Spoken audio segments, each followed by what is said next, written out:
Hello साथीहरू, म चाहिँ पास्ता यसरी बनाउँछु है। ल हेर्नुहोस् मेरो आइडिया। पास्तालाई गरम पानीमा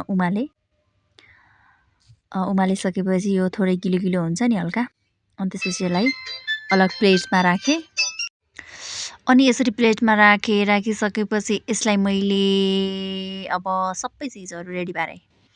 लसुन, प्याज, टमाटर, खुर्सानी, त्यसमा जे हाल्नुपर्ने त्यो सबै कुराहरू यसरी काटेर चट चट चट चट चट लाएर काटेर रेडी पारेँ। अनि त्यसपछि प्यानमा चाहिँ मैले थोरै तेल राखेँ। धेरै खानुहुन्न है, तेल चाहिँ थोरै हाल्नुपर्छ। अनि त्यसपछि तेलमा चाहिँ लसुन राखेँ।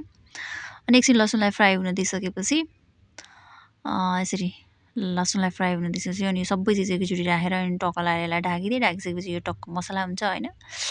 अनि यसपछि ग्रेभी भइसकेपछि अनि यसमा चाहिँ हामीले राख्यौँ यो पास्ता है। पास्ता पछि यसलाई थोरै अझ टेस्ट दिनको लागि यसमा एउटा वाइ चाउचाउ पनि म राख्दैछु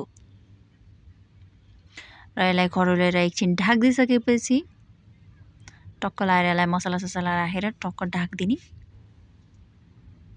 र एकछिनमा पाकेर रेडी भइसक्यो। अब म यो खानेकुरा मम्मीलाई दिन गइदिन्छु कस्तो छ भनेर। खै टेस्ट गर्नु त मिठो छ कि छैन?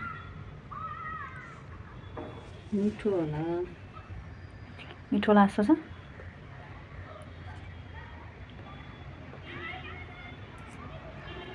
मम्मी खाँदै हुनुहुन्छ। ठिक छ, मिठो छ भन्नु नि यता हेर नि। मिठो छ ल साथीहरू, अब भने म आफूलाई पनि हालेर टक्क प्लेटमा लगेर खाने छु। कस्तो छ नि तपाईँहरू? देख्नमा कस्तो भएको छ त्यस्तै मिठो पनि छ है। कस्तो खै।